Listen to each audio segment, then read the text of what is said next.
Hello, everyone. Welcome to our very first episode of the Career School podcast. We're doing our best to make this really like professional. I am in Bali and it is dark outside, so I have my one little overhead light. Hopefully, it stays with me throughout this. Tina is joining from England and looking radiant as ever. Let me start by introducing ourselves. I am Christina. I am co-founder of the Career School, and here we have the beautiful Tina, who is the founder and the career coach in the Career School. Thank you, Um, Christine. Lovely to be here today. It's a nice sunny day here in England, in sunny, beautiful Hampshire. yeah, And we it's have good. how And many that's hours of rare. time difference between us? Yes, about 7 hours About difference. seven So yeah, hours. My morning and your evening. So yes, we have very different energies, different vibes, but that's the beauty yeah. of our work together. But I had an amazing iced coffee. I'm here. I'm awake. I'm on it. Okay, let's jump into our topic. So you have seen we're talking today about the cost of a job. So yes, when we think about the cost of a job, we think about, the hours we are working, maybe the salary, if it's good or bad. Maybe we're also thinking about the opportunities we're given.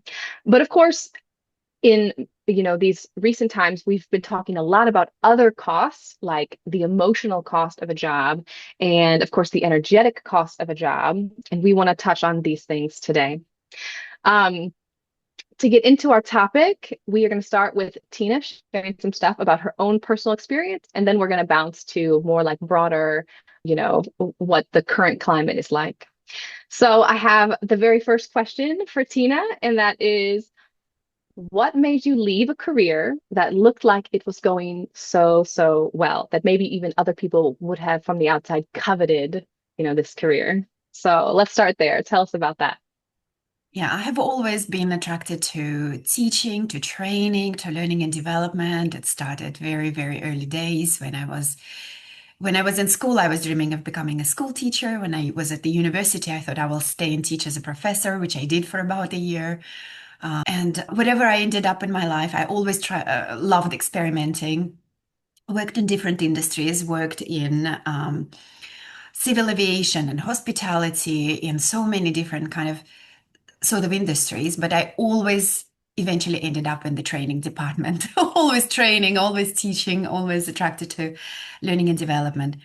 And that brought me to the corporate learning and development career, which is helping individuals to realize their full potential, but also having that to the benefit of the company, benefit of the business, making sure that the training investment was always bringing positive return on investment. So kind of very corporate side of that. And it was interesting. I loved it. I loved in the beginning when I just went into that industry, and everything was working very well. And I was quite successful, I should think. I was having a nice, lovely role at a very well-known global company. And my team was nice. My manager was super supportive. I think probably the most supportive manager I've ever had. Even the commute was very friendly, was very not tiring, hybrid work environment. Um, Everything worked really well in the beginning. And I enjoyed it very much. And I think the first kind of signs when I started noticing that something didn't align, it was just with those very long hours, a lot Mm. of work, a lot of balls to juggle, a lot of pressures. So I was feeling quite overwhelmed with work, quite trying to cope with the amount of work. Resources were always insufficient. I think this is a common theme. It's not necessarily Mhm. due to a bad Yeah. employee, bad company, but it's always the case, always trying to do the best with very limited resources, trying to make sure that all of the training investment has been super valuable and positive ROI in the companies. So all of Yeah. that is the kind of themes. And my weekends were the only things I was looking for. So they really, it was all about me enjoying just doing this for the weekends. And as I was Yeah. coming out on those weekends, I felt like I was a swimmer. Just those Saturday, Sunday was just the days when I would just breathe, breathe, breathe, sleep, eat, Mhm. just just regain my kind of like balance. And then again, I would dive in underwater for from Monday morning to Friday evening, just, on one long big breath, trying to kind of survive Yeah. all those pressures. So that all started with the kind of just amount of work, trying to fit my life to the work requirements, to the needs of the job. And as I started realizing also that my interests started to shift, my desires, my aspirations started to kind of shift in a slightly different way. It was me being more interested into people development rather than maybe Mm. profitability of the company. It was Yeah, of course. realizing that some of the projects that I would have delivered, they were not giving me the same amount of energy and drive that they would have maybe 5, 3, Yeah. 4 years ago. So I Mm. started to notice that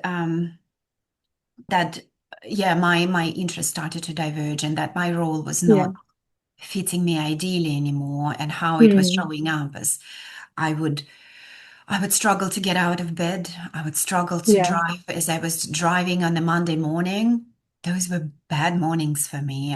Standing up Yes. for the Yes. job, I I think a lot of realized, people can relate to that feeling, yeah, like Monday going back in. Yeah. Monday So, mornings were the worst. Yeah. Yeah. Driving to work so and not looking forward to the week, not looking forward to yeah. the day. Yeah, I hear you. So at the beginning, so basically your career, very similar to mine, is was very like focused on training, development, teaching, this sort of area.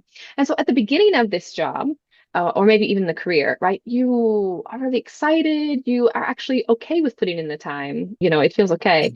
So I'm guessing it's like it was just like a very gradual descent, like just gradually over time, things started shifting. So, but I'm curious because your career was still in a topic maybe you liked, which is helping people and training. But like, what exactly was it that you felt like was just different? Was it just time cost, or was it, what would you say it is, these little bits?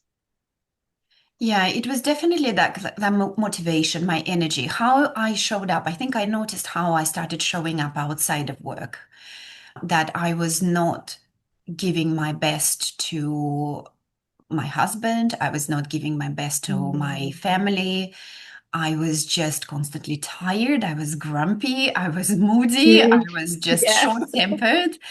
I was not being my best person. And Yeah, of course. my husband was noticing, and he was like, Mm. like, I'm not Yeah, recognizing you. something's going on. Something is going on. And also, I think there was a very big moment in my life when I saw a former schoolmate of mine. And when I went so my friend and former schoolmate, he had a stroke, and he's the same age as me. He worked also for a very large global company. Again, it's a name. If I name that, Mm. everybody would know that name. He Yeah. had a very senior position. It was a very competitive, results-driven culture. It is oil industry, very competitive, high pressure, high reward environment.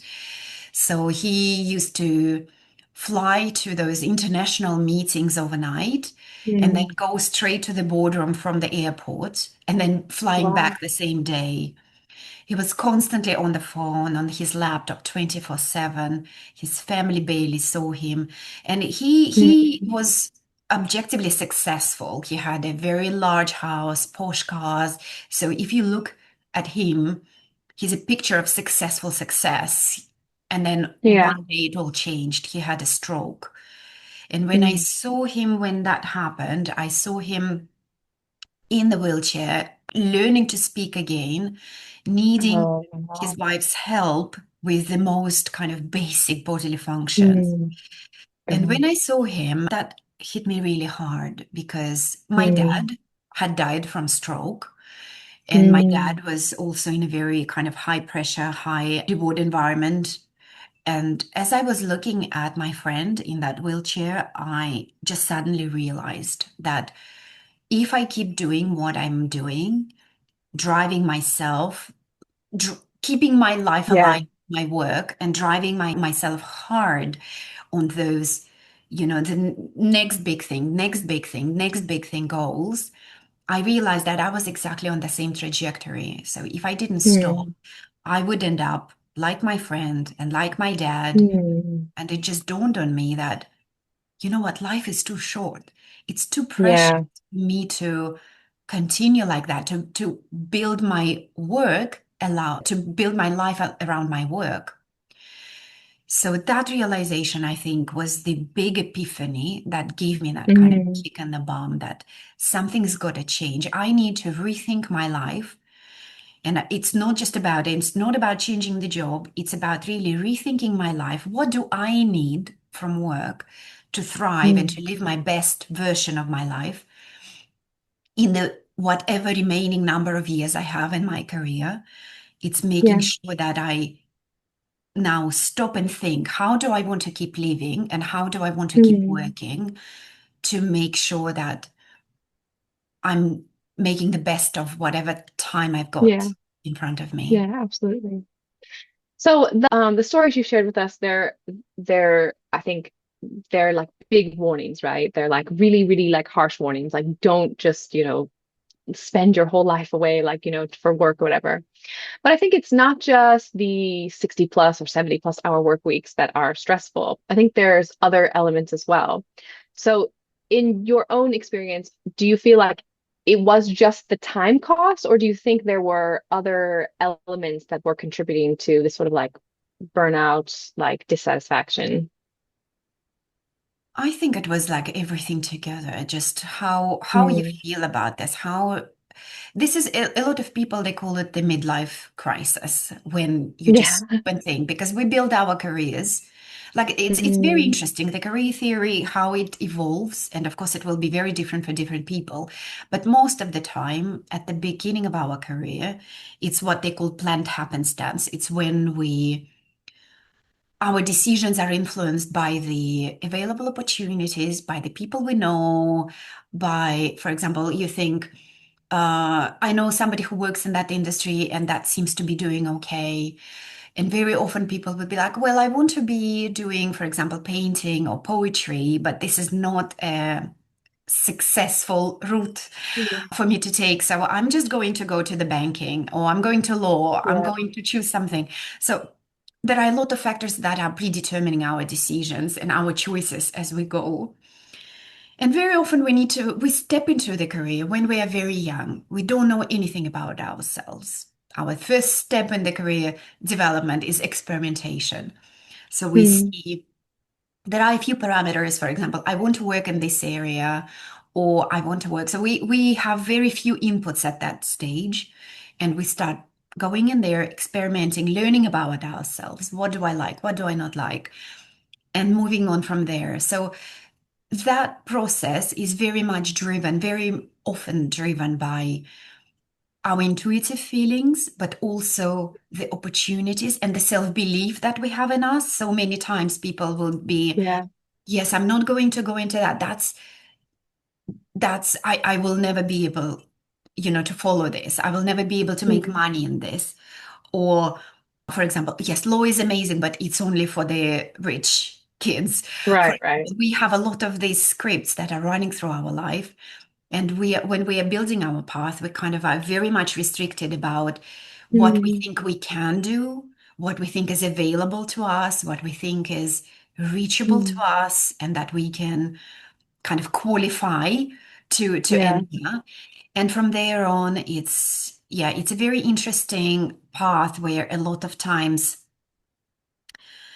we are driven by the circumstances, by the already available opportunities. And very often, when we make a choice, for example, once we enter some career, we have a binary choice. It's like, do I take this opportunity or do I not?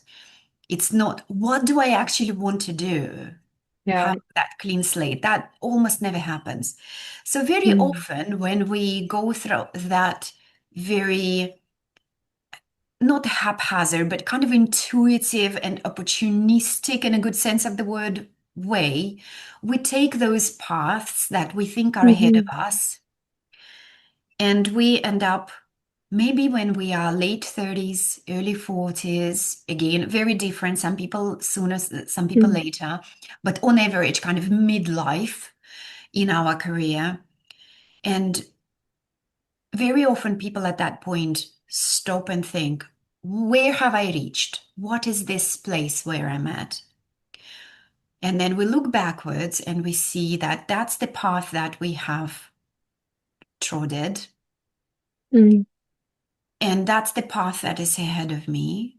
And is that aligned? Is that aligned? And very often it happens even without us stopping and think, but we just intuitively feel we are not going in the right mhm. direction. We keep Yeah. going, and that's not where I want to intentionally be. It's just all of the circumstances that led me here. They're prompting me that I Hmm. need to go for the next step up, next step up, next step up. And sometimes we have this feeling that actually I'm not on the right path. I have now Yeah. changed as a human being. My needs have changed. My interests have changed. My values have evolved. I have really grown from the moment I stepped onto this path. I have really changed as a human being through all of the life circumstances, all of the professional experiences I Hmm. had. And now I'm in a very different place from the path I'm on. So people will stop and think, and very often they will realize that that's not the right path. And yes, there are a few people that will say, actually, where I'm at now is not too far away, not too far out of Yeah. where I need to be. I just need a small pivot. Like, for example, in Yeah. my life, it was not a huge pivot from learning and development into career education. It's just Yeah. almost like a tiny little change of lane rather than a complete Mm. overhaul of my life, even though it meant that I would Yeah. have to leave the corporate career and go into the doing something for myself. Uh, Yeah. that was kind of the biggest change. But some people realize that it's actually very far from where they need to be. And it's helping them really understand what is it? Where do you actually need to be? That's the Mm. first step. What is it? Where Yeah. are you at and where do you need to be? Hmm. Let's measure that distance. Yeah. So what I'm hearing is that it's not really necessarily that people are choosing wrong and then all of a sudden ending up, at 35 or 40 and going, oh shit, this is not where I want to be. It's more like when you're younger, you're being experimental, you're trying new things, and you also feel like, oh, this is what's available to me. So I do this, da, da, da. Yeah. Da. And so people sort of like move through this, and then they get to a point where they're like, oh, this is not quite like it was okay then because I was experimenting, but now you're at a point where you're like, oh, I've sort of gained these skills and maybe even gained this nice position, and then you've kind of gone, oh, but it's not quite aligned with who I am anymore. But actually, that makes total sense because, like, think about all the things that change in our lives, from when we're 16 to 26 to 36 to 46. Like, of course, it's going to feel like we need something a bit different. Like, definitely my taste now, in my late 30s, definitely different than late 20s or even, late teens. Like, of course, it's going to be different. Um, Yeah. so So maybe this true. is a if you're feeling this way and you're listening to us, this is something that maybe hopefully you can treat yourself with a bit of kindness. Like, it's not that you just chose wrong and you've made wrong decisions. It's just that we all do this. We're all experimenting and we end up somewhere and maybe that somewhere isn't exactly, where we want to be. Absolutely. So going back to your story, was there like once I know you shared like this your stroke story from your friend and your dad. Was there anything else like one specific aha thing, or was it just like having that story and realizing like, oh, like I need to do something else for myself? Yeah, it Was there was. any like, Yeah, I think after that, when I started thinking about this, I started thinking, what can I do? And that's where I didn't know what I should be doing. Because the mm, problem here, and this is what a lot of people experience when they get to that point, to that midlife point where they look back and they think, actually, this path I've invested in, mhm, it's and if I continue on this path, I don't see a bright future ahead of me. I don't think this is the right thing.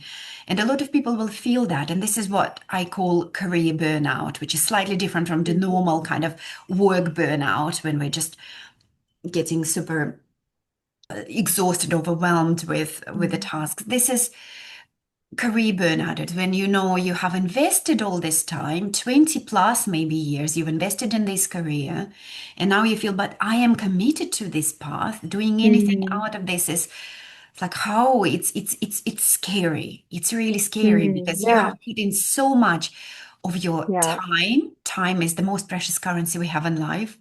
It's something we Mm, can never gain back.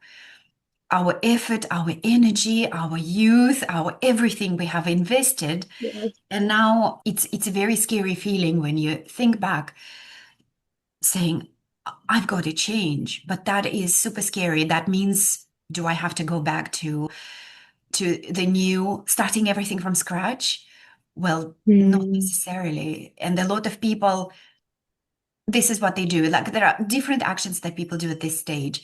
They either keep going just because they feel I have to, because I've already spent too much, I'm committed. I just have, I don't know, 10 plus years to go and mm, then, and then maybe I will retire. So they just keep going. They feel like all of those commitments, because at that age, we already have a lot of commitments. We have families that we have mm, to feed. We have mortgages we have to pay. We have so many bills to pay. Life yeah. is not inexpensive in any country these days. You always have to think about those commitments.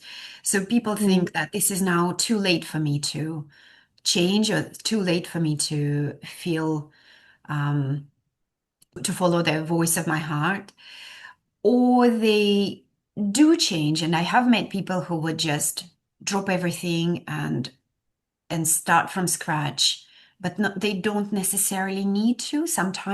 mm, Sometimes, or people, they will do the third thing. They just start looking for a different job.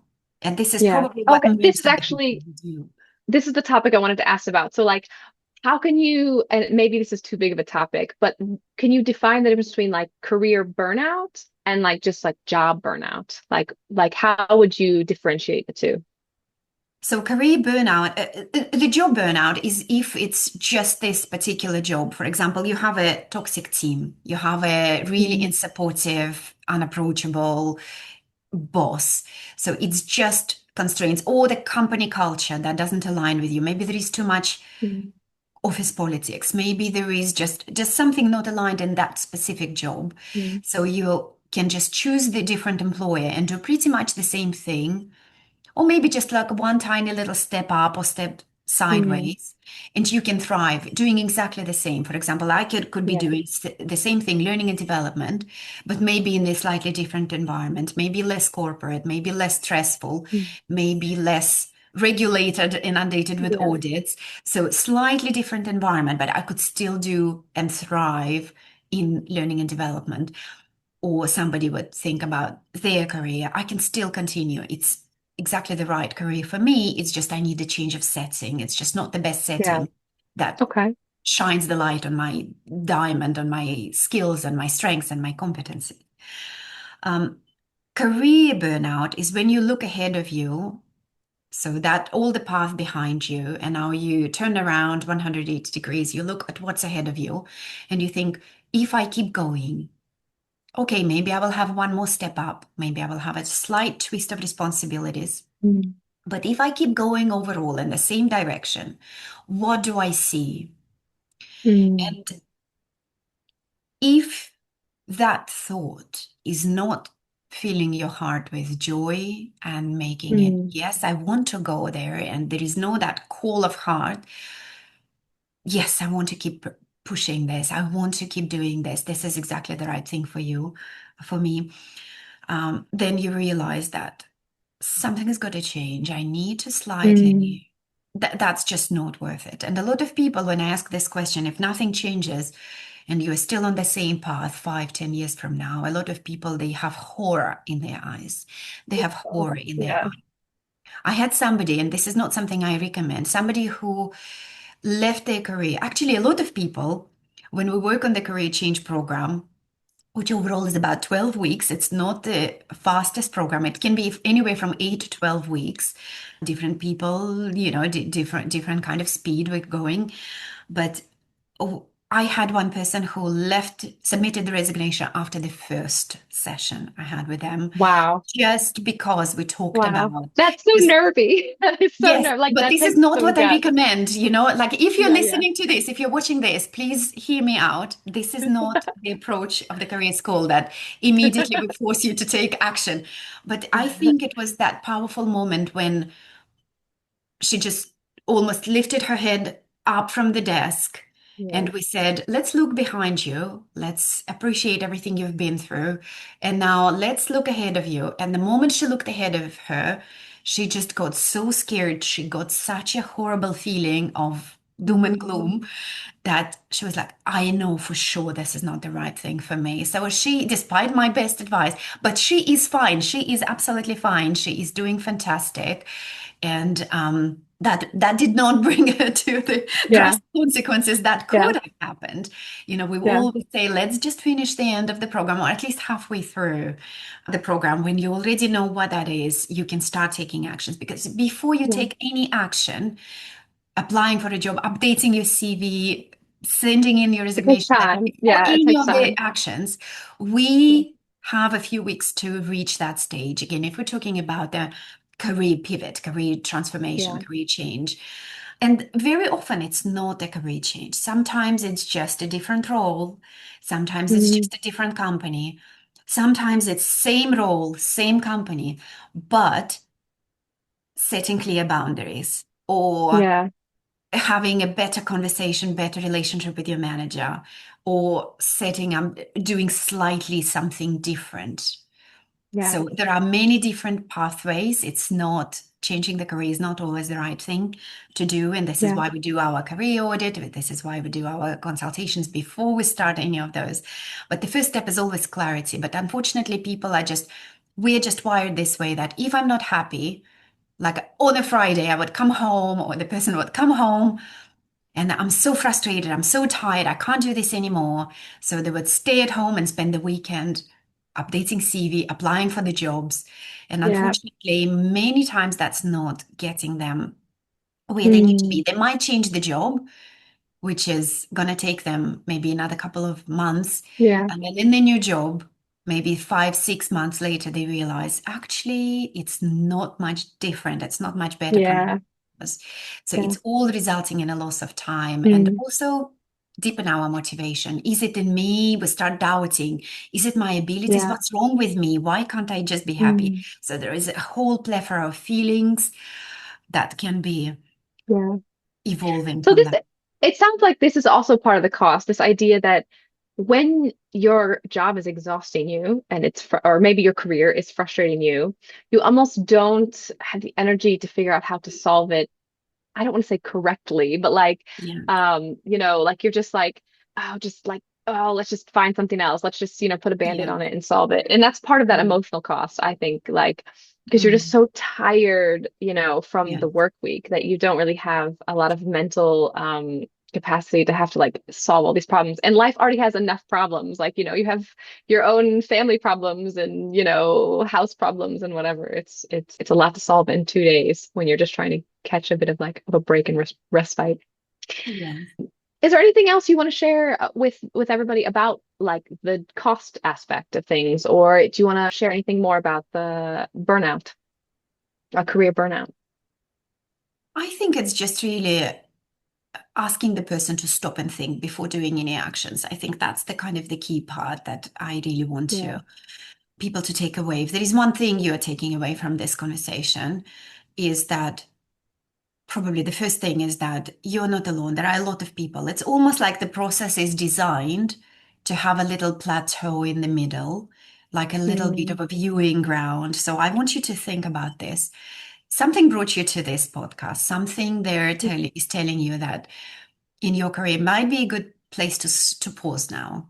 So before you do anything, before you do any action, before you start choosing your next steps, I'd like you to pause and think. Use that viewing platform as your breathing space just to look behind you at everything you've been through and look ahead of you at what is going to happen if you can keep going on that same path and ask yourself, where am I now? What's going on in my life now? What else is at stake? because our work is not just Mhm. about us. Our work Yeah. is affecting our families, our loved ones.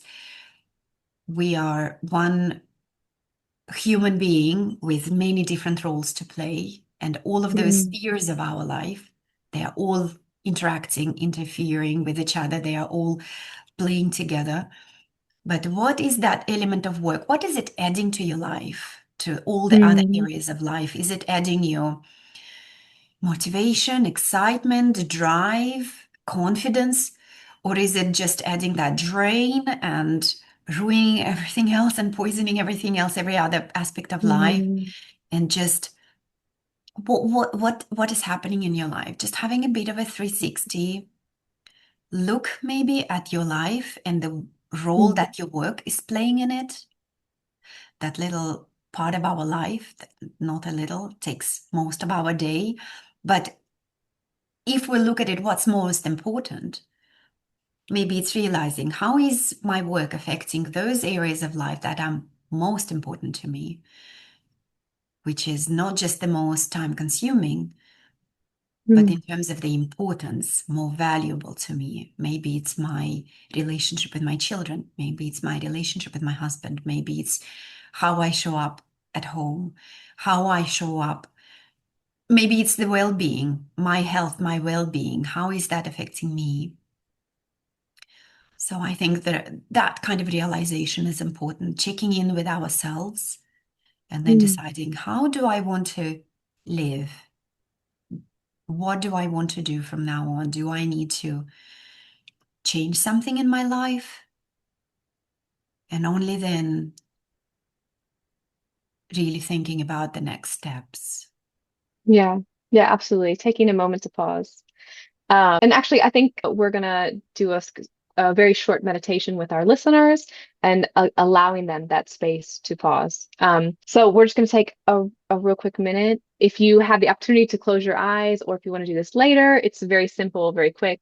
We're gonna do 3 deep breaths, and then we're gonna ask ourselves a question. So we'll start with the breaths, and we're gonna count them. Okay? So if you can get comfortable and close your eyes, that'd be great. So let's start. So first, we're gonna do in, 2, 3, 4, out, 2, 3, 4, in, 2, 3, 4, out, 2, 3, 4. Last one. In, 2, 3, 4, out, 2, 3, 4. And we just want you to simply ask yourself, ask your body, ask your mind, ask your heart, what is my current job costing me? You're welcome to take as long as you want now to really ponder that or whenever you have a moment. But please, whatever comes up for you, whatever it is, please listen to yourself. We are big believers in intuition. Trust yourself, trust what you're feeling, and let that guide your next steps.